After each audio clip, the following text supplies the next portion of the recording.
최근 넷플릭스에서 1위를 지키고 있는 맨 끝줄 소녀는 스페인의 극작가 후안 마요르가가 집필한 작품입니다. 많은 분들이 소설로 알고 계시지만 본래는 희곡이며 문학성과 텍스트의 깊이 덕분에 한편의 소설처럼 읽히는 명작입니다. 이 시리즈를 보는 내내 제 마음속 깊은 곳에 숨겨둔 열등감과 찌질함을 들킨 것만 같았습니다. 어떻게 사람의 심리를 이토록 섬세하게 글로 옮기면서 흥미진진한 전개까지 놓치지 않을 수 있는지 매 순간이 감동의 연속이었습니다. 그 여운을 안고 원작 도서까지 구입해 단숨에 읽어내려갔습니다. 워낙 매력적이고 훌륭한 스토리라 제가 느낀 이 감정을 잘 정리해 여러분과 나누고자 글을 쓰게 되었습니다. 자, 그럼 맨 끝줄 소년의 이야기 지금부터 시작해 보겠습니다. 나른한 오후의 고등학교 교실, 허공을 떠도는 분필가루 냄새, 아이들의 지루한 숨소리만이 무겁게 가라앉아 있는 공간. 그곳에 한 남자가 서 있습니다. 그의 이름은 헤르만, 학생들에게 문학을 가르치는 평범한 중년의 교사입니다. 그는 한때 위대한 작가를 꿈꿨습니다. 세상의 이면을 날카롭게 깨뚫고 사람들의 영혼을 깊게 흔드는 그런 문장을 쓰고 싶었죠. 하지만 현실은 너무나 잔인했습니다. 그의 재능은 철저히 평범했고 거대한 벽 앞에 부딪힌 그는 결국 스스로 펜을 꺾어야만 했습니다. 이제 그는 그저 피로에 찌든 무기력한 교사일 뿐입니다. 매일 밤 영혼 없는 작문 과제나 붉은 펜으로 채점하면서 말이죠. 오늘도 그의 앞에는 과제물이 산더미처럼 쌓여 있습니다. 주제는 아주 단순했습니다. 지난 주말에 한 일, 주말에 친구들과 피자를 먹었다. 밤새도록 TV 게임을 했다. 가족들과 대형 마트에 갔다. 헤르만은 깊은 절망감을 느낍니다. 하나같이 건조하고 뻔한 문장들. 아이들의 머릿속에는 그 어떤 문학적 상상력도 없어 보였습니다. 자신의 실패하고 텅 빈 인생처럼 말이죠. 그렇게 지친 손을 움직여 다음 종이를 집어드는 순간 헤르만의 시선이 종이에 멈춰섭니다. 그리고 그의 눈동자가 아주 미세하게 떨리기 시작합니다. 그것은 교실 맨 끝줄 창가 제일 구석 자리에 앉아있는 그림자처럼 존재감이 없던 소년 클라우디오가 제출한 과제였습니다. 소년의 글은 이렇게 시작됩니다. 지난 주말 나는 같은 반 친구 라파의 집을 주의 깊게 관찰했다. 이것은 결코 평범한 주말 일과가 아니었습니다. 소년은 라파의 집 밖에서 그 완벽해 보이는 중산층 가정의 불 켜진 창문을 엿보고 있었습니다. 화목해 보이는 가족에 대한 동경, 그리고 그 안으로 들어가고 싶다는 어둡고 서늘한 욕망. 소년은 놀라울 정도로 치밀했습니다. 그 완벽한 세계에 발을 들이기 위해 라파에게 수학을 가르쳐 주겠다며 아주 의도적으로 접근한 것입니다. 동정심을 유발하고 환심을 사고 결국 굳게 닫혀있던 그 집에 현관문을 열고 들어간 과정까지 그 모든 것이 종이 위에서 너무나 적나라하게 춤추고 있었습니다. 헤르만은 숨을 쉴 수가 없었습니다. 이것은 명백한 사생활 침해입니다. 누군가의 삶에 동의 없이 엿보는 범죄 행위나 다름없었죠. 교사로서 당장 소년을 불러 혼을 내고 이 미친 짓을 멈추게 해야 했습니다. 하지만 헤르만은 종이에서 눈을 뗄 수 없었습니다. 소년의 글은 너무나 매혹적이었습니다. 헤르만이 평생을 바쳐 쓰고 싶었던 글, 사람의 가장 깊은 곳을 예리하게 찌르는 천재적인 재능이 꿈틀거리고 있었죠. 그리고 그 장문의 맨 마지막 줄, 소년은 이렇게 적어두었습니다. 계속. 헤르만의 심장이 미친 듯이 뜁니다. 이것은 단순한 학생의 과제가 아니었습니다. 지루한 일상에 던져진 미끼였습니다. 결코 거부할 수 없는 미끼 말입니다. 계속. 그 짧은 한 단어는 헤르만의 내면을 완전히 뒤집어 놓았습니다. 마음 깊은 곳에 잠들어 있던 찌질하고 서글픈 열등감이 고개를 듭니다. 자신은 평생 이루지 못했던 작가의 꿈, 그 위대한 꿈을 이 어린 소년을 통해 대리만족하고 싶다는 강렬한 탐욕. 결국 헤르만은 교사로서의 윤리를 스스로 저버리고 맙니다. 방과 후 그는 빈 교실로 클라우디오를 조용히 부릅니다. 꾸짖고 벌을 주기 위해서가 아니었습니다. 이 매혹적인 그를 조금도 완벽하게 다듬고 깎아내기 위해서였죠. 클라우디오, 독자를 지루하게 해서는 안 돼. 더 깊이 파고들어. 그 집에서 나는 특유의 냄새, 거실에 놓인 가구들의 배치, 사람들의 미묘한 표정 변화까지 그 완벽한 껍데기 속에 숨겨진 진짜 감정의 모순을 잡아내란 말이야. 문학이라는 무기를 손에 쥔 소녀는 헤르만의 지도 아래 괴물이 되어갑니다. 클라우디오는 본격적으로 라파의 집에 깊숙이 침투합니다. 이제 그는 단순한 관찰자가 아닙니다. 완벽한 침입자가 되었습니다. 라파의 침실, 거실의 푹신한 소파, 가족들이 모여있는 밥을 먹는 식탁, 심지어 라파의 어머니 에스테르가 홀로 시간을 보내는 틈새까지 소년의 시선은 집안 구석구석을 마치 할 듯이 집요하게 파헤칩니다. 우리는 여기서 알 수 없는 불편한 기시감을 마주하게 됩니다.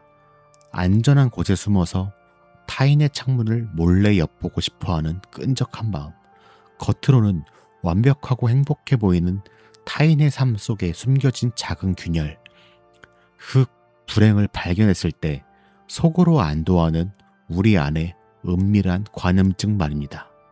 클라우디오는 그 비열한 쾌감을 정교한 활자로 옮겨 담았습니다. 그리고 어른인 헤르만은 그 활자를 탐욕스럽게 집어삼켰죠. 마치 두 사람이 한 통속이 된 것처럼 라파의 가족을 주인공으로 삼아 잔혹하고도 아름다운 소설을 매일 밤 써내려가기 시작합니다. 이 위험한 노름을 눈치챈 사람이 있었습니다. 바로 헤르만의 아내 후아나입니다. 미술관 큐레이터인 그녀는 예술의 광기가 가진 위험성을 알았습니다. 남편이 가져온 클라우디오의 글을 읽고 그녀는 단번에 소름이 돋았습니다. 여보, 이건 너무 위험해. 이 아이는 지금 현실을 조작하고 있어. 이건 병적인 관음증이라고. 선생님으로서 당장 멈추게, 제발. 하지만 헤르만의 귀에는 아내의 절박한 경고가 들리지 않았습니다. 그에게 중요한 것은 오직 하나뿐이었습니다. 이 위대한 소설의 다음 장이 대체 어떻게 쓰일 것인가? 자신의 텅 빈 인생을 가득 채워줄 제자의 이 아찔하고 위험한 도발에 헤르만은 철저하게 중독되어 버렸습니다. 이야기가 진행될수록 두 사람의 폭주는 걷잡을 수 없는 방향으로 흘러갑니다. 클라우디오의 날카로운 펜끝은 이새 묘사를 훌쩍 뛰어넘습니다. 그는 상황을 스스로 통제하고 실제 사람들을 조종하기 시작합니다. 소년의 타겟은 라파의 부모님이었습니다.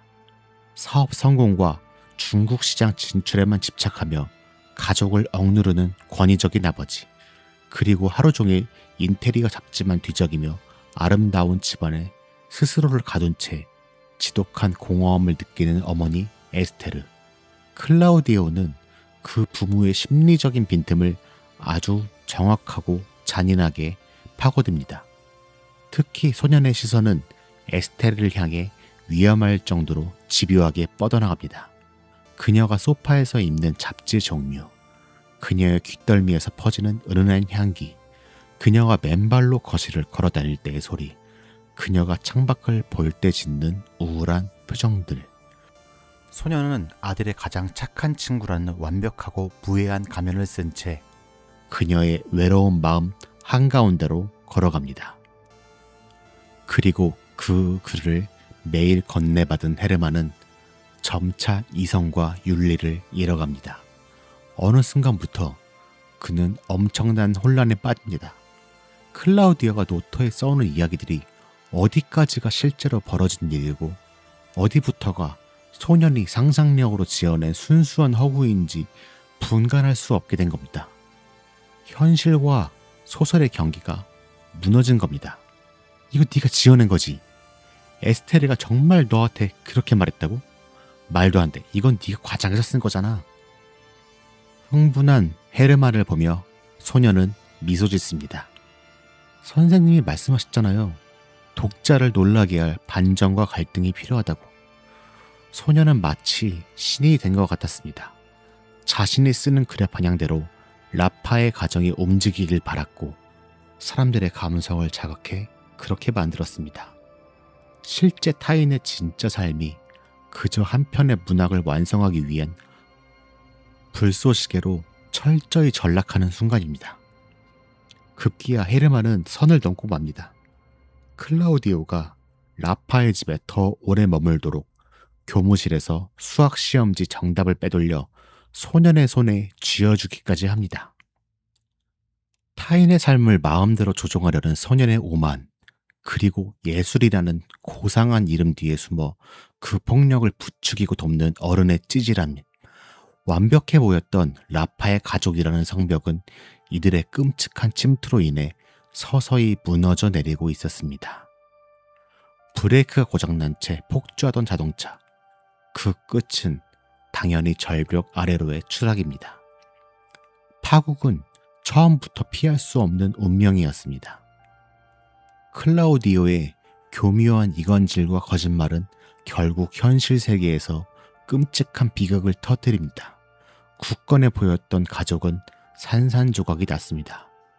라파의 아버지의 자존심이었던 사업은 거짓말처럼 속절없이 무너져 내렸습니다.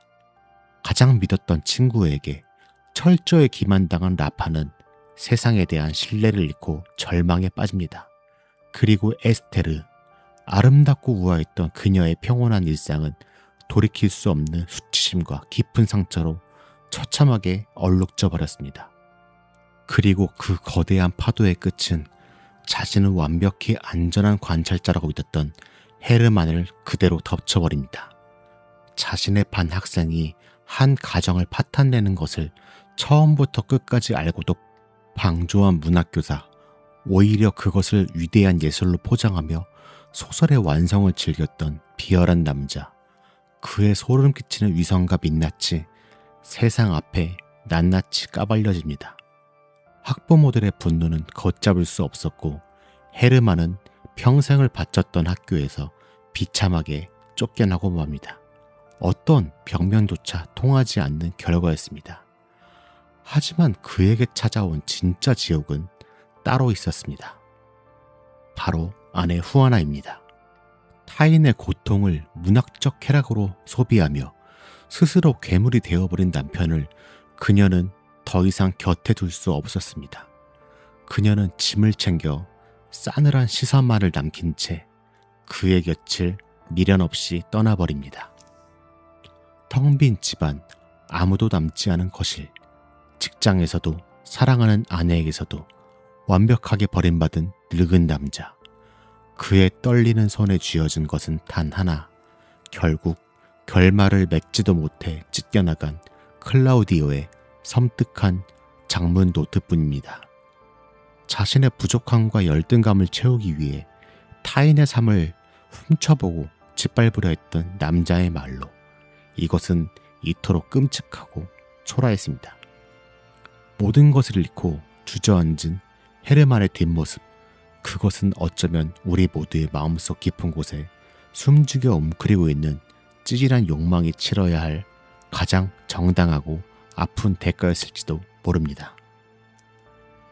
시간이 흐르고 계절이 바뀐 어느 날, 서늘한 바람이 부는 저녁의 텅 빈 공원, 모든 것을 잃어버린 늙은 헤르만이 벤치에 넋을 잃고 멍하니 앉아 있습니다. 그의 눈동자에는 아무런 빛도 남아있지 않죠. 그때 그의 등 뒤로 누군가의 그림자가 아주 길게 드리워집니다. 맨 끝줄 소년, 클라우디오였습니다. 소년은 마치 어제 헤어진 사람처럼 아무 일도 없었다는 듯 평온한 얼굴로 헤르만의 곁에 조용히 앉습니다. 두 사람 사이에는 길고 무거운 칠묵, 저 멀리 노을이 짙게 깔리는 도시의 풍경, 수많은 아파트 창문들에 하나둘씩 환하게 불이 켜지기 시작합니다. 정적을 깨고 클라우디오가 입을 엽니다. 선생님, 저 창문들 좀 보세요. 저렇게 불 켜진 수많은 방 안에는 또 얼마나 재미있는 이야기들이 숨어 있을까요? 소년의 눈동자가 다시 번쩍입니다. 새로운 먹잇감을 발견한 짐승의 눈빛. 헤르만은 온몸에 소름이 돋는 것을 느낍니다. 거부할 수 없는 끔찍한 두려움. 하지만 그와 동시에 가슴 밑바닥에서 다시 끈적하게 꿈틀거리기 시작하는 주체할 수 없는 지독한 매혹. 헤르만은 홀린 듯이 천천히 고개를 들어 소년과 함께 불 켜진 창문들을 응시합니다. 이 소름 돋는 엔딩 장면은 지금 이 순간을 살아가는 우리에게 아주 묵직하고 날카로운 질문을 던집니다. 인간의 관음증은 과연 끝이 날 수 있을까? 완벽해 보이는 누군가의 삶을 동경하고 동시에 그들의 불행을 은근히 기대하며 그 은밀한 속사정을 파헤치고 싶어하는 욕망, 우리는 그것을 스스로 통제할 수 있을까? 이 시리즈가 저에게 깊은 감동과 동시에 지독한 부끄러움을 주었던 이유입니다. 나보다 잘난 사람들의 삶을 훔쳐보며 내심 위안을 얻고 싶었던 마음, 나의 초라한 현실을 잠시나마 잊기 위해 타인의 지불을 흥미롭게 소비했던 적은 없었는지, 우리 모두의 마음속 어딘가에 숨어있는 결코 남에게 들키고 싶지 않은 열등감, 이 작품은 두 주인공이라는 거울을 통해 우리의 민낯을 잔인할 정도로 투명하게 비추어 줬기 때문입니다. 오늘 밤 불 꺼진 방에 누워 밖을 내다볼 때 여러분은 이웃집에 환하게 불 켜진 창문을 보며 과연 어떤 상상을 하시게 될까요? 원작의 이야기는 여기서 끝이 났지만 우리의 내면을 파고드는 이 춤투는 어쩌면 바로 지금부터가 진짜 시작일지도 모릅니다. 계속이라는 이 두 글자가 주는 느낌, 어쩌면 끝나지 않는 인간의 욕망을 뜻하는 게 아닐까요? 원작도 드라마, 시리즈도 모두 눈을 뗄 수 없을 만큼 완벽했던 명작, 맨 끝줄 소년이었습니다. 오늘도 편안한 밤 되시길 바라며 잠시나마 즐거운 시간이 되셨다면 좋아요와 구독 부탁드립니다. 여러분의 생각은 어떠신가요? 소중한 의견을 댓글로 공유해 주세요. 감사합니다.